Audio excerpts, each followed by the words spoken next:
Ready to jump into Secret Spring. Yes. And everyone, welcome back to the After Hours Gaming League match between Facebook and Apple One. We just got done with three games, but two games that we've casted. So Facebook 2, Apple 1. Apple needs to win this one to take it to the ace match. If not, Facebook will take this. And that will mean the second cast that an Immortal Kid and Metal have done between Facebook and the Apple company, doing Apple 2, their second string, and now their first string. So does Apple want it enough is the question. So PCH Cirque, Sour Spinach Protoss, Secret Spring. I think this is going to be easier for Cirque just because the third's easy to take. So I think PCH is going to bring it back, man. We're jumping into this game on Secret Spring, the weird map with the two rocks in the middle. I want to see how they move around the map. What's the meta? Is it going to be some early aggression and getting in there, or is it going to be definitely just sitting back and monitoring in that hallway? We'll see. D and N. And spawning in the right-hand position, we have our Apple II hero. His name is PCH. And spawning on the left-hand position, we have the Teal Protoss. It is Sour Spinach, represents Facebook.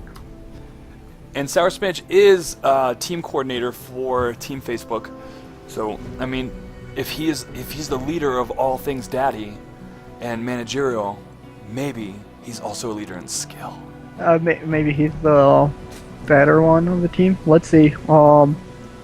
Gearing up for probably a gateway expand. Yeah, this map is a little bit... No, I guess gateway expand would work on this map just because the Nexus is free. So, no need to forge in base on this one. Drone Scout by PCH. I wonder if that's an actual Drone Scout or he's going to try to take the hatchery in his base. That would be absolutely hilarious. I used to do this against Protoss as a Zerg player. I would go to their natural and put an evolution chamber there. And then do the creep drop. So you do the hatchery and then do the creep and then put the Evo chamber, right? Mm-hmm. And it was good. I mean, it slowed down if they're doing like a greedy nexus first, but if it was a gateway opening, it was arguable that if it even did anything. And we have the just probe, and he pylon blocks the natural expansion. Well, meanwhile, PCH does have a drone on his opponent's side of the map attacking this pylon, getting the spawning pool. He's like, you know what? You want aggression? We're gonna go with aggression. Sour Spinach is gonna have to attack this drone, who's just chipping away at the pylon. Drone's gonna just move around, try to block him from even making anything. Now he's heading to get the Nexus block, which could be very bad for Sour Spinach, just because there's a spawning pool on the way.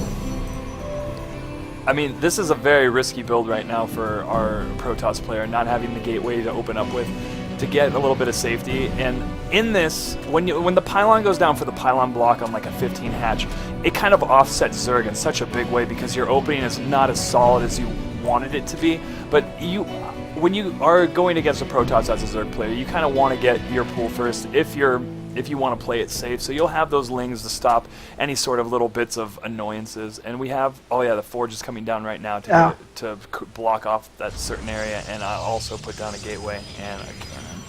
I think Sour Spinach could have dropped a hatchery, like right where the pylon is. So just block part of the ramp, right, to force him to not be able to completely close, and then move out with his lings and cancel the hatchery when the lings get there, just to give himself a clear way of going in. But he's not going to do that. He's just going to take his expansion right now. Has a couple lings out on the map.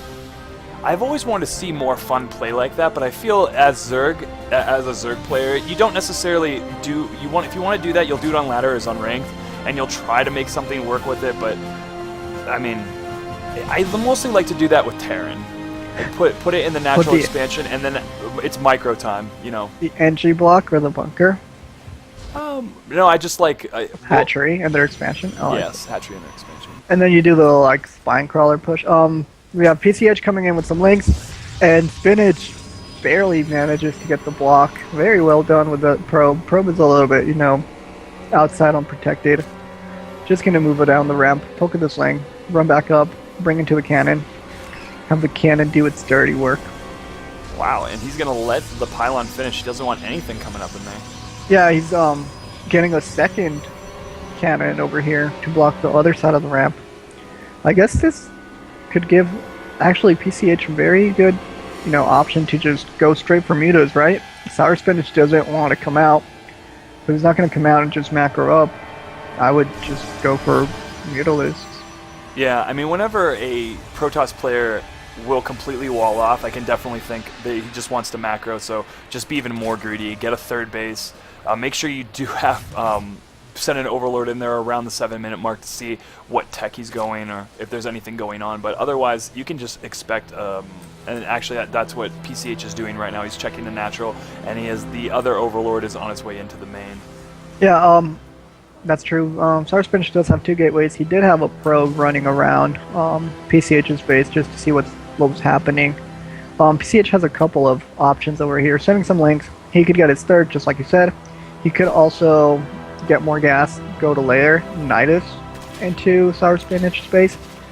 Normally, if I was playing in his position, I would just put a Spore and a Spine in each one of my bases, because he's walled off, right? So in order for Sour Spinach to move out, he either needs a large army or some distraction, like DTs or an Oracle. And to be honest with you, having just a Spore and a Spine in any Zerg base, you'll have a Queen there too, so you have enough to really just, waste time until you can actually make units, if in fact it's enough to stop that. Yeah, PCH trying to block, or trying to go through the ramp, realizes that it's completely blocked, probably feeling super safe now. Getting his gases up in his main natural, getting a Roach Warren. I guess he's going to try to go for it. And he's going to lose both these Overlords, so it seems. Maybe, yeah, they're going to get tickled to death. Tickled to death. Maybe. 32. Yeah, he's dead. Oh, yeah. There he goes. He dies. And I think PCH made too many lings. Did he lose lings? Oh, yeah, he killed He lost one ling. Died to that. He lost a bit of lings. Mothership Core is coming down, or moving up through the middle of the map. PCH getting a Spore at each one of his bases. Knows there might be some shenanigans. More gateways being produced by Sour Spinach, and he's now breaking that pylon to his base, sending an observer out, and then he's probably going to move out soon. A +1 timing with Immortals? Yeah. Actually, Twilight Council being added, so not sure if he's going to get charged or Blink. I'm just going to go... No, he has Zealots and Sentries. Maybe he'll just go, Immortal Charge. He's going to go, yeah, and he'll have enough Sentry energy to make the life of this Zerg very, very annoying. Yeah. PCH does force the block with these rocks, and he does have some Link scouting, or, set up at every possible position that Protoss could come through. So he just kind of split the map, forces all the rocks to be covered. So he can be super safe over here, just tech up to whatever he wants to do. Getting 12 drones at the moment. Blink coming down for Sour Spinach. Sour Spinach still doesn't know that he's going to have to fight rocks. So it's going to delay his timing if he does go for one. And PCH should be in a really good place right now, just being able to see the extra gateways down, what armies available to Sour Spinach right now. So he should be getting ready to be able to stuff a massive amount of force fields, one Immortal, and some Blink Stalkers. I mean, I don't know if he was able to see... Actually, let's see if he was able to see that. He did scout the Twilight Council, however, it probably doesn't know if it is researching anything just yet. You can see the little blinky lights will turn on if you're researching stuff. But, I mean, I have liked PCH's scouting this game. It's been absolutely great for him to know exactly what the Protoss player is doing, because PCH, Sour Spinach lost his observer going into the main base, so he's kind of in the dark about what he's going, other than seeing the units that he's seen so far. Yeah, PCH does manage to see that the army moves down to the third for Sour Spinach. Sour Spinach does have a pro there. He'll probably throw down the Nexus now, feeling kind of comfortable over here. Let's see if he does it. He's hiding the probe. Maybe he'll do it. PCH decides that maybe it's time to go. Has a bunch of roaches, some lings in the middle of the map. Maybe he thinks the third's going to be taking. And PCH is moving in the middle of the map, man. Gonna try to set up the attack.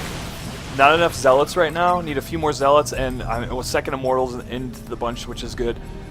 But no, PCH running back, feeling pretty confident on 3 base right now. Needs to put stuff, and now putting people in his 5th and 6th gases. And he knows it's coming now. He's seen a little bit with the Overlord. He's trying to set up for that concave.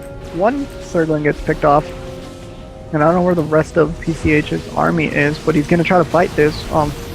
Force fields don't catch up that much stuff. Now setting up a good wall. Sour Spinner's doing a good job with these force fields. And Blink just microing back all of his wounded stalkers so he doesn't lose them. And he's going to be moving back, going to get another warp in his stalkers. And this is a really scary time for Zerg, dealing with immortals and sentries. Yeah, definitely. Plus he can always force field the ramp. He does have that observer there to force field both the natural and the main reinforcements. And PCH coming in for the flank hug. No more force fields left over here, but I think there's just going to be too much Protoss, maybe. Maybe another round of links will come and help. And that +2 attack is certainly helping as well when Zerg only has +1 attack and no defense. And PCH, GG, Sour Spinach, taking that game. Yeah. Pete. And let me get back over there, change the scoreboard. 3, Team 1. So, Facebook being completely dominant in this game today, other than the one forfeit. Yeah. I think that's how they won last time too, right? With a 3-0? Yeah, most certainly from what I remember against Apple too. So, mostly I just see that maybe, I mean, Zerg didn't get his third necessarily quick enough, or wasn't able to be as greedy as he could have been. As well as just not making enough units to stop. And that's a super strong push. Immortal Sentry and then a bunch of Blink Stalkers. That's with +2. Such a good timing, but again, it's just being able to stop it. And it all comes down to situation as well. But I felt that he was in an area that wasn't necessarily a choke in which the force fields would completely cut his army in half. Yeah, definitely. I think maybe he could have gotten, like, he had time to get a couple of Hydras, and Hydras just tear through Stalkers super quickly, right? What would you have gotten there? Would you keep, like, on the Roachling, or would you get Infestors? How would you have dealt with that attack? So I definitely would have gotten my third a lot earlier, seeing that the wall-off happened, and I wouldn't have made that second round of Zerglings to cause that kind of, like, little bit of pressure that was happening after that first bit of Ling pressure that he lost against the wall. It just was kind of like he didn't really need it, and the larva could have went into drones. And the scouting was really great from PCH in a sense that he knew that he didn't have to worry about oracles, he didn't have to worry about DTs.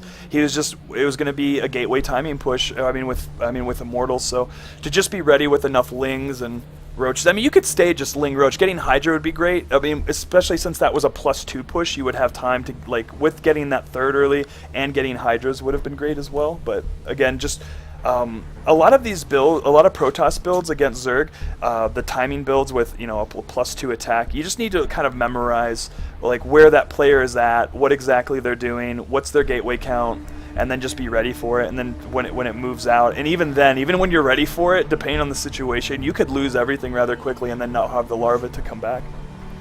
Yeah, that's true.